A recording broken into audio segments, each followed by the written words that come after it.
Ayan. So, praise the Lord po. Palakpakan po natin ang ating Diyos na buhay. Dahil talagang grabe. Siguro marami sa atin ine-expect doon tayo sa mainit, ano? Nag-expect siguro, baka yung iba dito nagpupunta ng nakasando. Mag-swimming eh, no? Siyempre kailangan, tayo eh, handa natin, baka mapawis na pawis tayo. And actually every Sunday nagpapalit ako ng ng damit kasi basang-basa na ako, pero ngayon malamig ngayon dito. So yung mga nasa likod meron pa po dito. So malamig na po, maganda na yung hangin. So we invite everyone kasi nagbago na po yung church natin, pero yung pwesto ng upuan natin di pa rin nagbabago. Tingnan nyo, baka nakapirma na yata kayo dyan, may kontrata na. So ganun pa rin, parang yung 20 years ago, sino yung mga 20 years ago dito? 2020, ganun pa rin, mula year out 2002 ako dumating eh. Lumaki na yung church. Alam nyo, habang kanina, kasi tahimik lang ako eh, habang nag-worship, pinapakinggan ko, nakakaganda pala ng boses, pagka malaki yung church. Pinapakinggan ko mga kapamuso, ang gagaling kumanta eh. Nakakaganda ng boses. And then kanina, I was looking dito sa stage. Alam nyo, marami na akong binago dito sa church na ito, building na ito. Pero meron hong hindi natitibag. Alam nyo kung ano yun? Bukod doon sa CR. Kasi yung CR kahit sa bahay, pinakamatibay. Bumagyo, lumindol. Ang CR pinakamatibay yung inidoro. Diba? Lagi natitira yan eh. Pero dito sa church, yung stage po, diba? Symbolizing the presence of God. Dati nung maliit pa to, yung kumakanta kami ng sa ngalan ni Jesus, magpupuri. Sino-sino yun? Taas ng kamay. Kaya ate-ate yun eh. Napapagalitan sila lagi. Ako, bago pa lang ako noon. Kaya hindi ako napapagalitan. Practice namin. Tapos pinalaki. Hanggang nga sa susunod po, pahabain pa natin. So makikita natin yung altar is symbolizing the presence of God. Where we meet God, we offer our worship and sacrifices. At kaya nga po, ngayong umagang ito, actually, series natin, ang ating tayong lahat, basahin po natin. 1, 2, 3, go!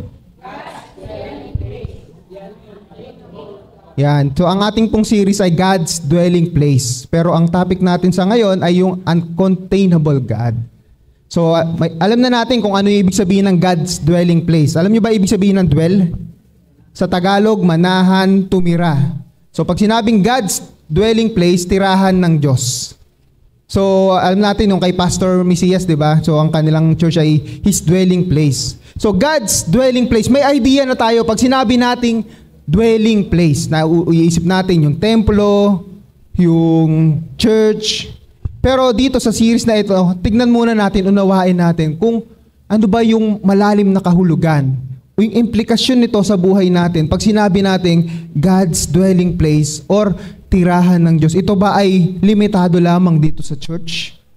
So, titignan natin at kaya ngayon, titignan muna natin yung uncontainable God. Ano ibig sabihin ng uncontainable? Hindi ma-contain. Ibig sabihin, pag sinabing uncontainable, hindi mo siya mapipigilan, hindi mo siya malilimitahan sa box. Diba? Yung parang i-contain mo lang siya, ikukulong mo lang siya sa lugar na iyan. So, pagdating mo sa Panginoong Diyos, hindi ho natin pwedeng gawin yon. So, anong kinalaman nun? Sa dwelling place. Later on, basahin muna natin yung verse para magkaroon tayo ng idea. So, 1, 2, 3, go! This is what the Lord says. Heaven is my throne and the earth is my footstool. Where is the house you will build for me? Where will my resting place be? Sabi ho sa verse 2, Has not my hand made all these things? And so they came into being, declares the Lord. Basahin po natin yung Tagalog. 1, 2, 3, go. Ito ang sabi niya, ang aking trono,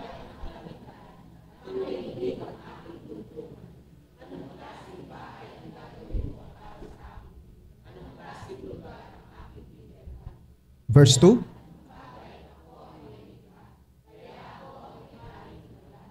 Let us pray. Heavenly Father, maraming salamat ho, Panginoong Diyos, sa series na aming pag-aaralan ngayon, God's Dwelling Place, ang tirahan mo, Panginoong Diyos.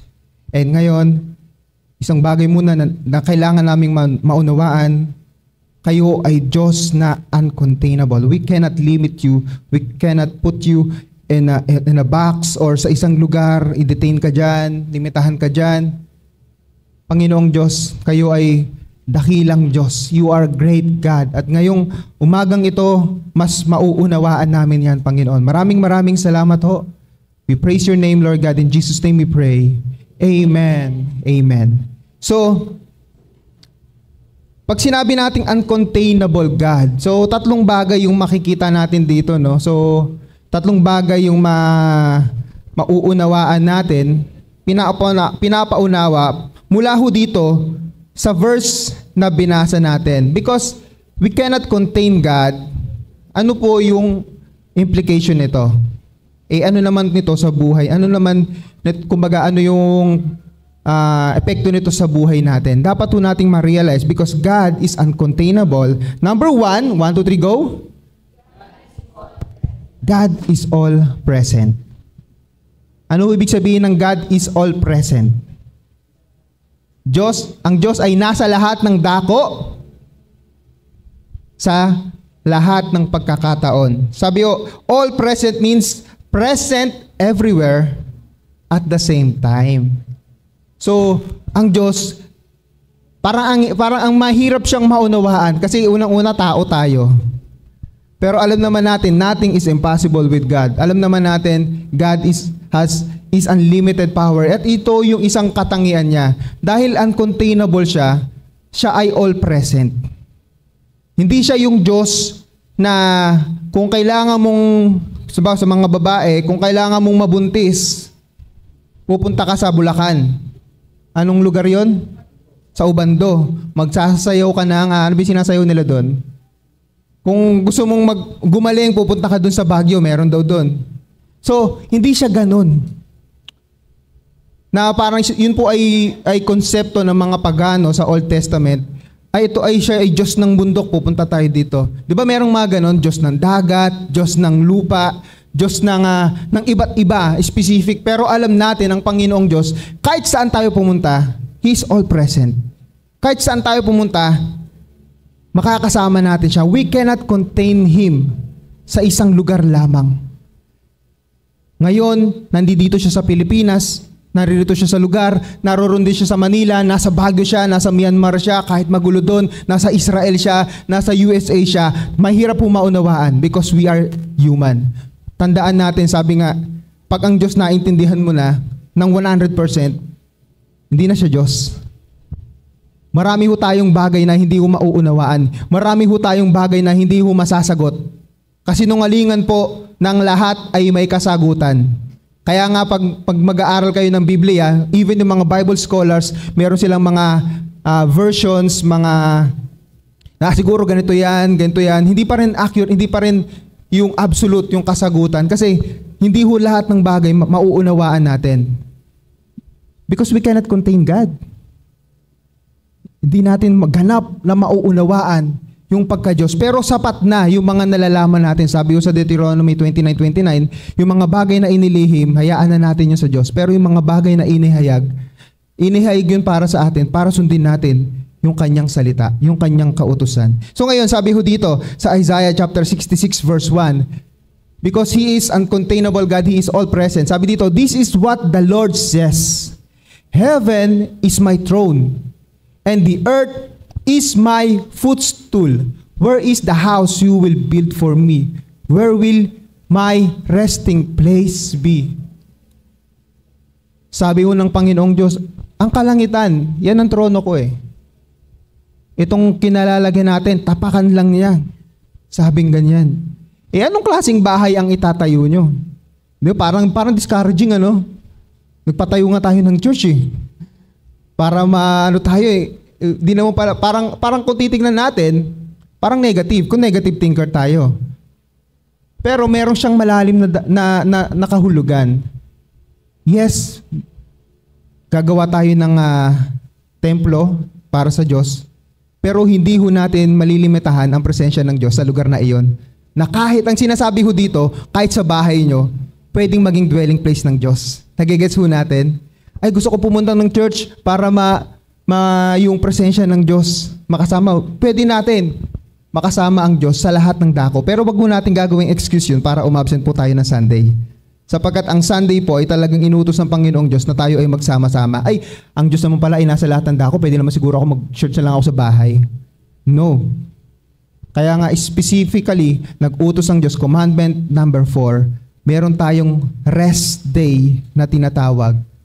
Kung titignan natin sa Exodus chapter 20 at sa Deuteronomy chapter 5, ando doon po yung 10 commandments. Dalawa yon. Bakit to merong rest day? Unang-una, sapagkat ang Diyos mismo, nagpahinga siya. Ibig sabihin ng nagpahinga, hindi siya napagod, kundi tumigil siya sa paggawa kasi wala nang gagawin kumpleto na lahat. Tumigil siya sa paggawa. Kaya yung 7th day, yung rest, ginawa niya rest day, ginawa niyang banal. Tapos, doon sa Deuteronomy, kaya merong araw ng kapahingahan para yung mga manggagawa makapagpahinga din. At yung kapahingahan na yan, unang-una ho nating matatagpuan sa ating Panginoong Diyos. So ngayon, ang tinutukoy ho dito, hindi ho binabaliwala dyan yung mga churches, yung mga temples. We can worship God anywhere, anytime, anywhere, sapagkat ang presensya ng Diyos, we cannot contain Him. Uncontainable God siya. Naalala ko dito, merong kambal sa GFA, si Hikaru. Naalala niyo po yan, sa Radel. Tsaka si Nami. Yan. Diba po may kambal sila? Nung preschool pa sila noon si Sir Raynel, nakasalubong niya yung isa. Hindi ko lang alam kasi magkamukha So, binati ni Sir Raynel, good morning, ganyan. Tapos nakasalubong niya ulit yung isa naman kambal. Nagulat siya, parang multo ba yung nakita ko? Mga ganyan. Hindi niya pa alam na merong kambal. So, then later on, meron palang kambal sa school. At ganun po yung larawan. Bagamat yun ay kambal, dalawa sila. Pero ang larawan ho, ang Panginoong Diyos, parang ganun din. Kahit saan ka pumunta, makakasalubong mo siya. Pero, hindi siya kambal. Siya mismo yun. Kaya hindi ho tayo makapagtatago. Kaya sabi ko sa Psalms 139 verses 7 to 10, saan ako magpupunta upang ako'y makatakas? Sa iyo bang espiritu ako ba'y makakaiwas? Kung ang langit ang puntahan ko, tiyak na naroroon ka. Sa daigdig ng mga patay, humimlay man ako, ikaw din ang kasama. Kung ako ay makalipad, umiwas ng pasilangan, o kaya tirahan ko'y duluhan ng kanluran, tiyak ikaw ay naroon upang ako'y pangunahan. Matatagpo kita roon upang ako ay tulungan. Ang galing, di ba? Makakatagpo natin ang Panginoong Diyos. Saan man tayo pumunta. Bakit to? Tatandaan ho natin ang context ho nitong Isaiah. Yung unang bahagi ng chapters ng Isaiah, Isaiah was prophesying about the downfall and blessings, yung mga iba't ibang bansa, kasama na po doon yung Israel.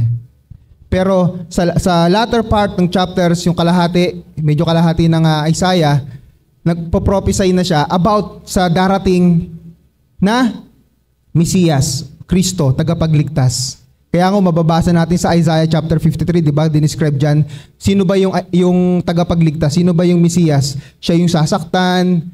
Well, hindi siya iimik yung sa 1 Peter chapter 2 verse 4, because of His wounds, tayo'y gumaling. Ando doon yung mababasa natin yon. So, and then dito, last chapter na po ng Isaiah, chapter 66, ito yung pangako ng Diyos. Ako ay nasa lahat ng dako. Tutulungan niya tayo. Mahalaga ho yung church building. Pero pinapaunawa sa atin ng Diyos, huwag natin kalilimutan. Kahit saan, pwede hong maging dwelling place ng Diyos. We need to invite Him in our houses. Sa tahanan natin. Kaya praise God ho sa mga tahanan na bukas para ho sa gawain tulad ng prayer meeting. Because you are inviting God and you are making your house the dwelling place of God. Ang dwelling place ng Diyos ay hindi lamang ho dito sa church na ito. Anywhere that you are inviting God. Lord, gusto ko tumira ka dito, manahan ka. Sa business namin, sa trabaho namin, okay, go. We are inviting your presence, Lord. We need to invite the presence of God. Hindi ho tayo makakatakas. At hindi lamang ho, ang implication nito, hindi lamang kahit saan, kahit anong oras, pwede tayong humingi ng tulong, kundi tayo'y nakikita niya. Kaya dapat, wala naman nakakakita sa akin. Gagawin ko kung anong gusto ko. No, nakikita ng Diyos yan. Naalala ko nung nakaraan, merong magnanakaw ng motor sa balita. Nakatakas siya, syempre. Pero ngayon, punong-puno ng CCTV. Diba? Na backtrack. Ito, pumunta siya rito, pumunta siya dyan. Nahuli yung nagnakaw. Ganun ho ang ating Panginoong Diyos.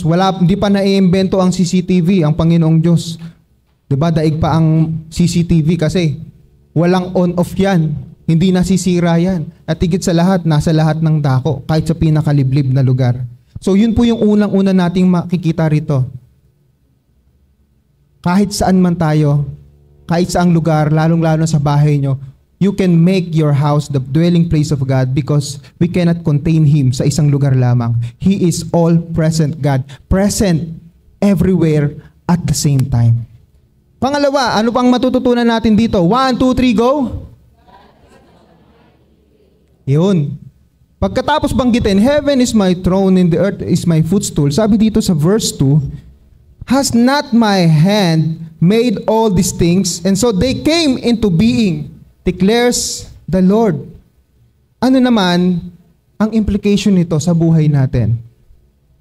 Anong kinalaman nito sa God's dwelling place? Tapos, God is the Almighty Creator. Napakalaki ho. Di ba ho tayo, yung mga sa eskwelahan, ba meron nang bubuli sa'yo. Meron nang bubuli sa'yo, tapos meron kang kaibigan. Sabihin na natin, ano ba yung mga gang, yung mga fraternity, okay, meron kang kaibigan, naalala ko dati, yung classmate ko dati, lagi akong binubuli nung grade 5 ako. Tapos, siga siya sa kwarto namin pero naging kabati ko siya nung exam kasi nangungopya sa akin. Siyempre, meron na akong protection. Wala lang na away kasi tanggang dikit na kami. Sige, pagka binuli mo ako, hindi kita pakokopyahin. Nagigets niyo po yung point ko? Ibig sabihin yung iniimbitahan mo sa bahay mo, makapangyarihan. Makapangyarihan. Hindi ka dapat matakot kasi ang makapangyarihang Diyos ay naninirahan sa iyo, naninirahan kung saan ka man naroroon. At dito sa lugar na ito, He is Almighty Creator. Isang bagay ho na meron kang kasama sa lahat ng dako. Pero kung useless, what I mean is powerless. Pero hindi lamang ho siya all-present, all-powerful din siya. Diba? Kaya nga pag may mga sangga-sangga tayong mga politiko, minsan ang yabang natin. Oy, sabihin mo sabi ni Gento, sabi ni Mayor, sabi ni ganyan. Kasi may kasangga tayong dikit paano na kung ang kasangga natin ng Panginoong Diyos? Kaya nga, lagi kong, hindi ko nakakalimutan, kasi hindi ko pa alam dati yung ibig sabihin nung narinig nyo na to sa akin, yung kay Attorney Cao, yung sa kanyang law firm, di ba? Hindi niya nilagay na, kadalasan kasi yung pangalan mo ilalagay Bawa, Attorney Carlos Cao, Law Office. Ang nilagay niya, LL yun. And Cao, Law Office. Kapartner niya ang makapangyarihang Diyos. LL yun, Almighty God. Ang Diyos natin, we cannot contain His presence. Nasa lahat siya ng dako. And we cannot contain His ability to do everything because He is all-powerful. Yung kapangyarihan niya. Alam niyo yung box, yung bottle, di ba? Yung pag sinake mo yung soft drinks, di ba? Sasabog yun Ano pa ba yung mga, naalala, yung dati sa Exodus meron nun, abang nagbubuhat yung, kawawa nga yung tao Ano tawag dun yung tulak? Itong cart ba yun? Basta meron mga bote. Tapos sumabog lahat Siguro naalog siguro ng husto. So nakakaawa din yung Pero yung point natin dito, hindi mo maikukulong ang kapangyarihan ng Diyos. Napakasarap po isipin na ang Diyos na nasa lahat ng dako ay makapangyarihan kasama mo. Kaya sabi dito, sa binasa natin kanina, siya yung manlilikha. Hindi po siya pwedeng maging creator kung wala siyang power. Sapagkat sabi sa Revelations chapter 4 verse 11, ginawa niya ang lahat sa pamamagitan ng kanyang kapangyarihan. Jeremiah chapter 10 verse 10, ginawa niya ang lahat sa pamamagitan ng kanyang kapangyarihan, sa pamamagitan ng kanyang karunungan. Sabi ho dito sa Psalms 24:1, ang buong daigdig at ang lahat ng naroon ang may-ari si Yahweh na ating Panginoon. Ano naman po kinalaman nito sa buhay natin? Hindi lamang mo siya makapangyarihang Diyos, kundi siya ang may-ari ng lahat. Including you. Including me. Lahat tayo. But sadly, hindi ho madali ito kasi meron tayong sariling desisyon. That's why it needs humility. Mamaya makikita natin yon. We need to humble ourselves. We need to recognize, Lord, my life is not my own. Sabi na sa kanta yun? My life is not my own. Saan doon? To you I belong. I give myself to you. Because na-realize nung author ng kanta, Lord, my life is not my own. It belongs to you. That's why I will give myself to you. Ibig sabihin, you still have to make a decision. Hindi ho automatic yan. Hindi ho tayo nilikha ng Diyos na parang robot na automatically susunod tayo sa Kanya. It is the decision of your heart. Lord, I want you to be my Lord. I want to obey your will. Kailangan ho natin ipasakop yung sarili natin kasi lahat ho ng nakikita natin ay pag-aari ng Diyos. And that's the reason why we also give ourselves. Kaya salamat ho sa mga kasama nating mga kapamuso na nagpuyat dito. Salamat ho sa pangunguna nila Tatay Boy. Diba? Palakpakan ho natin ang ating Panginoong Diyos. Ang gagawin mo na lang, uupo at papalakpak. Di ba? Uupo ka na lang. Meron ng mga nagpuyat. So, nung nakaraan, nagpipray ko, Lord, sana may mga dumating na, kasi naalala ko before, nung bata-bata pa kami, nung medyo malakas pa kami, ngayon, gurang na ho kami. Hindi na ho kami pwede sa mga, natatawa sa Eko Kasama ka ba sa gurang? So, nung unang panahon kami yung laging pag may magawaan dito, kasama ni Pastor Joe, kaso lipas na po kami. So, kaya nagpipray, Lord, sana may dumating na bagong generation sa mga kabataan. Kaya praise the Lord ho, sa mga kabataan natin. Ang ginawa na lang ho namin mag-utos. At higit sa lahat ako po nakikain. Wala naman ako ginawa. Nagbulalo nung nakaraan. Salamat ho sa mga tagapagluto. So, pero syempre, yung ating bahagi rin dito, maaring ginawa na lang natin, umupo, nagpumalakpak. Pero alam ko, nanalangin kayo. At higit sa lahat, yung part of your finance, di ba, yung commitment natin sa Ezra, ginawa nyo yung bahagi nyo. So wala hong malaki, maliit. As long as you know you did your commitment. Lord, gagawin ko to sa'yo. Di ba? Wala namang pakialam ng Diyos dun Basta nakikita ng Diyos ang puso mo. Yung parang yung widow, di ba? Yung nagbigay ng pinakamaliit, pero pinakamalaking porsyento yun para sa kanya. Binigay niya yung lahat nung nasa kanya So makikita ho natin, when we recognize that your life, your body, and everything is not your own, but it belongs to God, ibibigay mo yung para sa Kanya happily, cheerfully, and faithfully. Without expecting anything. Because we can give, but we are, hindi naman humali mag-expect kasi pinangako naman ng Diyos. But when we require Him, Lord, magbibigay ako ng ganito, gusto ko bigay mo sa akin ganito. No. Not like that. Kailangan magbibigay tayo cheerfully. Yes, totoo, we are expecting reward from God. Pero yung uutusan mo siya na, Lord, gusto kong ganito, ganyan. Because God is the God of wisdom. He knows everything. He knows kung ano yung pangangailangan mo. Hindi higit sa lahat, yung timing niya. Minsan kasi nadi-discourage tayo Lord, nagbigay naman ako pero parang wala namang reward. Malay mo, meron siyang ibang plano para sa'yo. So, again, napakahalaga ho na ang ating Panginoong Diyos ay sumunod tayo sa Kanyang plano. Alam niya ang lahat. He is powerful. Ito ho, napakaganda po. Kasi again, yung Isaiah 66, nagsasabi na ng Panginoong Diyos kung ano yung gagawin niya. Tingnan natin yung power, kung gaano powerful ang ating Panginoong Diyos. Sabi sa Isaiah 66:18, same chapter pa rin. Nalalaman ko ang kanilang iniisip at mga ginagawa. Darating ako upang tipunin ang lahat ng bansa at ang mga tao, iba't ibang salita. Kapag sila'y nagkasama-sama, makikita nila ang magagawa ng aking kapangyarihan. So nangangako ang Panginoong Diyos, babalik siya. And alam natin, sa New Testament ni-reveal kung sino yon, yung kanyang bugtong na anak na si Jesus, babalik siyang makapangyarihang hari. Dahil ang tinutukoy dito yung Mesiyas Hindi pa nila kilala si Jesus Christ dito, pero tayo kilala na natin. So si Jesus Christ, babalik siya ng makapangyarihan. So dahil ang Diyos natin uncontainable, we cannot contain His presence, lahat ng dako naroroon siya. We cannot contain, di natin kayang pigilan yung kanyang unlimited power.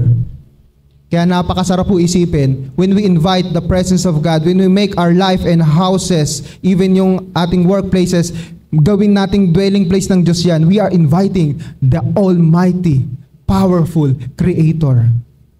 Salamat po sa Panginoong Diyos. And last but not the least, ano ho yung matututunan pa natin dito? Because God is uncontainable God. 1, 2, 3, go! Ang layunin ng Diyos ay mangyayari. Kahit anuman pong hadlang, dito ho napakaraming hadlang dito eh. 'Di ba? Ano yung unang-unang hadlang natin? Yung puno. Yung puno, napakahirap na matinding panalangin ng ginawa natin kasi nakikita namin, salamat talaga sa Panginoong Diyos kasi kundi baka may napa-hospital tayo noon, yung pinuputol yung puno, napakahirap. Yung finance, everything. Pero yung plano ng Panginoong Diyos, mangyayari't mangyayari. Malungkot na bagay, pinayagan ng Diyos, kinuha niya na si Pastor Joe. Pero yung plano ng Diyos hindi nagbabago. Pero natupad pa yung plano ng Diyos, nagising tayo kung kailan nawala. Sa piling natin si Pastor Joe, yung naging turning point eh, parang siguro nakita ni Lord, wala na kayong ginagawa, may plano ako sa inyo, 30 years yun na pinagpipray ito. Sige, para magising kayo. Matindi nga lang talaga, di ba? Masakit. Pero dito, masubukan yung ating pananampalataya sa Panginoong Diyos. Yung tinanim ni Pastor Joe sa atin, the Word of God, the Gospel, hindi ho na baliwala. Tinanim niya, pinagpapatuloy natin. Sapagkat yung pinaglilingkuran ho ng ating Pastor Joe, pinaglilingkuran din natin. Yan po yung ating Panginoong Diyos. Meron siyang plano, palakihin tong iglesyang ito. Gaano man katagal, gaano man kasimple. And even yung finance. Kung titignan natin, di ba? So, talagang nung sinimulan natin ito, talagang faith na lang eh. Siyempre with action. Maliit lang naman yung ating naaambag natin. Kumbaga, maliit lang naman kung magkano lang yung naiko-contribute natin. Gayunpaman, ang importante, bahagi ka dun sa answered prayer. Bahagi ka dun sa plano, sa pagtupad ng layunin ng Diyos. God's purpose will prevail. So again, in context with the Isaiah chapter 66, tignan natin sa last verses. 1, 2, 3, go!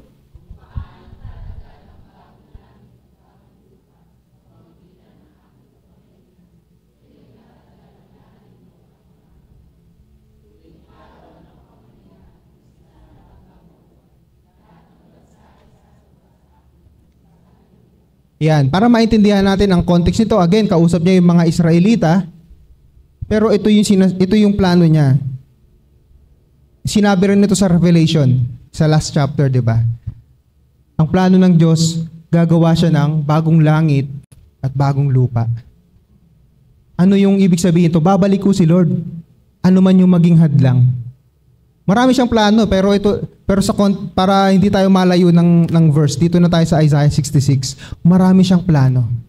Ang plano niya bumalik, pagpalain, parusahan yung mga hindi nanampalataya sa Kanya. If we will read the context of Isaiah chapter 66. Kaya huwag mawalang panghinaan ng ating pananampalataya. Ang plano ng Diyos ay mangyayari kahit ikaw ayaw mong gawin. Naalala niyo yung kay Esther? Yung sa Book of Esther? 'Di ba? Sabi ni Mordecai sa kanyang pinsan, tama ako no, pinsan no? Lumapit ka sa hari kasi papatayin sila eh. Humingi ka ng tulong. Paano tayo maliligtas? Humingi ka ng tulong. Ano sabi ni Esther? Ako, kinakabahan ako.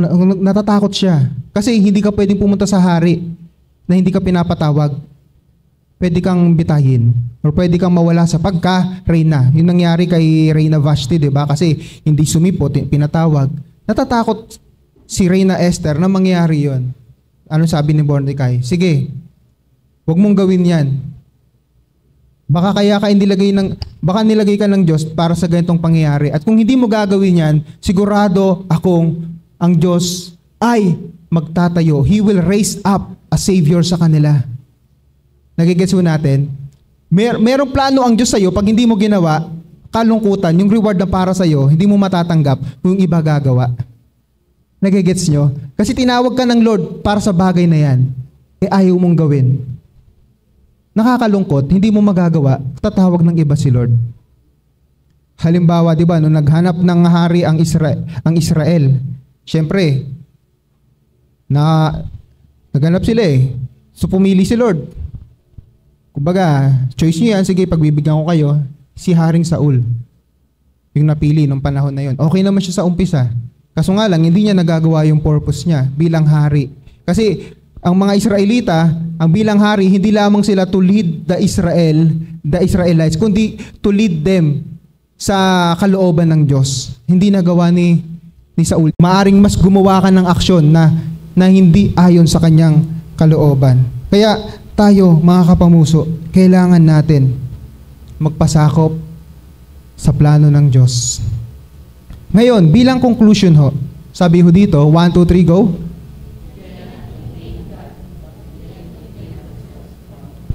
Yan.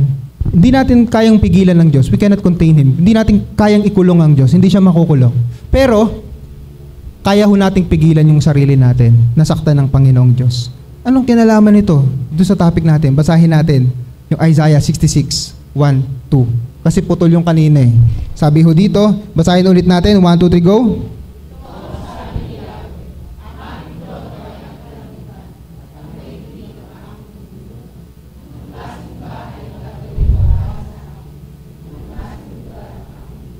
Verse 2.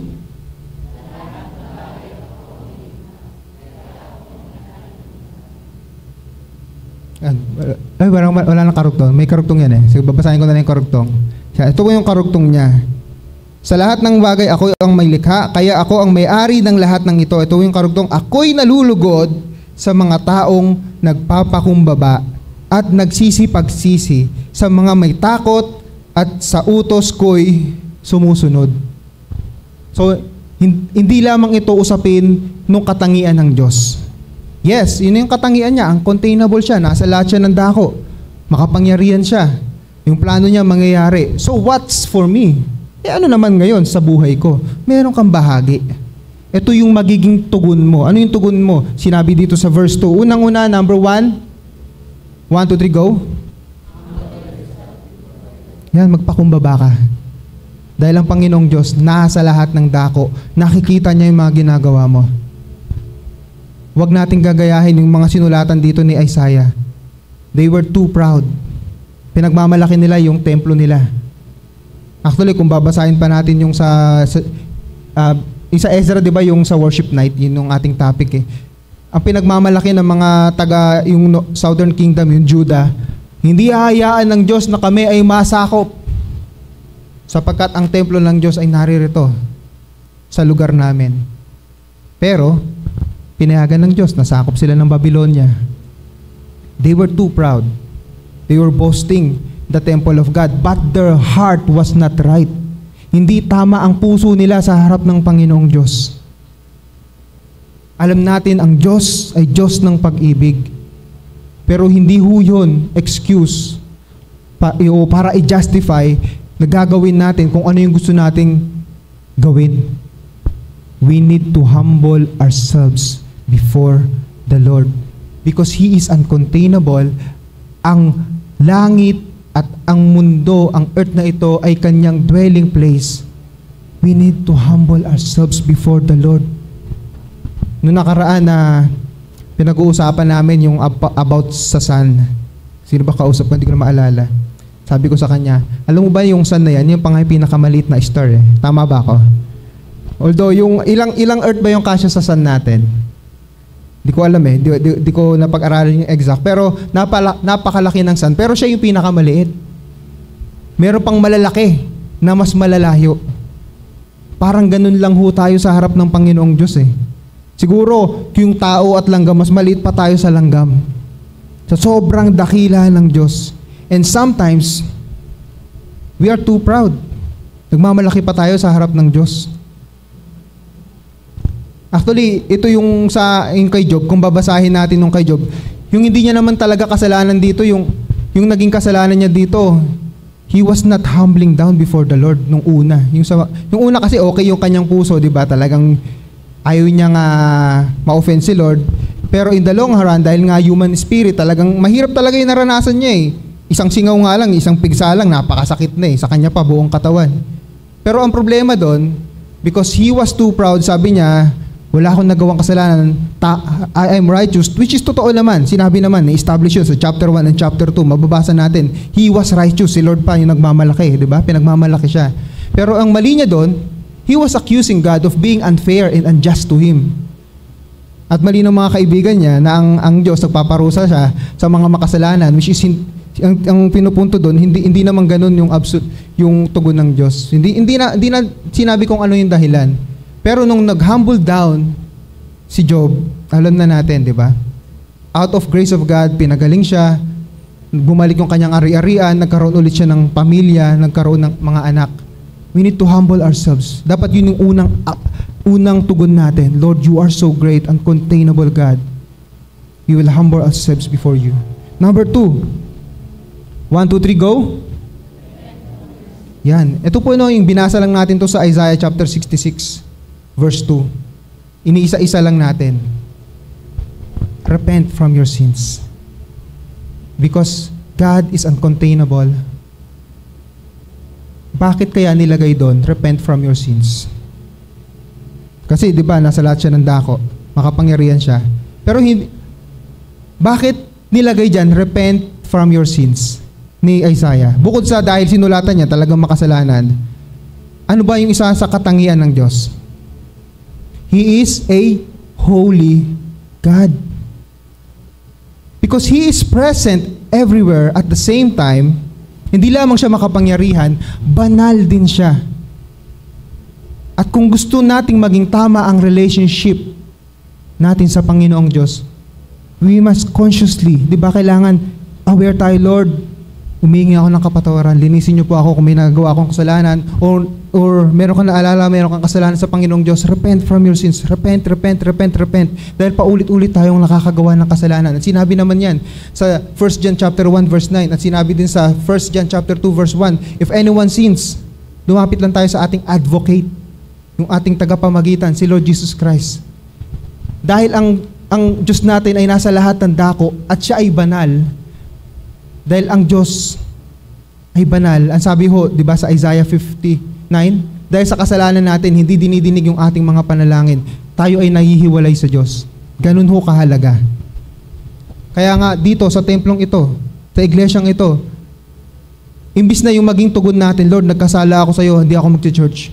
Nahihiya ako. No, that's not the right response. The right response is, katulad ni David, he humbled himself, repented from his sins. Nung nagkasala siya, di ba yung kay Bathsheba? Tapos yung namatay yung kanyang anak sa pagkakasala, nagbihis siya, sumamba siya sa Panginoong Diyos. Ang pagsisisi na maka-Diyos, 2 Corinthians 7:10, ilalapit ka sa Diyos. Yung pagsasising makamundo, ilalayo ka sa Diyos. Huwag tayong mahiya. Banal ang Diyos, pero may namatay para sa ating mga kasalanan. Si Jesus, He is the way, the truth, and the life. And last but not the least, 1, 2, 3, go. Yan, kailangan natin sundin yung kanyang kautusan. Again, nasa binasa natin yan kanina. Yes, we must humble ourselves. Pangalawa, we must repent from our sins. Pangatlo, kailangan tayong gumawa ng decision na susundin natin yung kanyang kautusan. Lord, I will live for you. That's why, nung tinanggap natin siya, we are not just accepting Him as our Savior, but as our Lord. Siya yung masusunod sa atin. Gusto ko hong basahin ito, no? Last na ito. Kaso mahaba ito, siguro basahin na lang natin next week. Ayun, tapusin na lang natin. Sige, Acts chapter 7, verse 44. Ito po, no, para mas maintindihan pa natin, kasi kinote ng mga apostol ni Jesus Cristo sa Acts.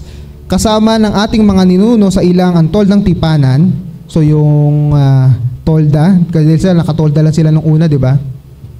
Yung tabernacle, ipinagawa ng Diyos kay Moses ayon sa anyong ipinakita sa kanya. Minana ito ng kanilang mga anak at dinala habang sinasakop ng ang lupain ng mga bansang ipinalupig sa kanila ng Diyos sa pangunguna ni Josue. Ito'y nanatili roon hanggang sa kapanahunan ni David.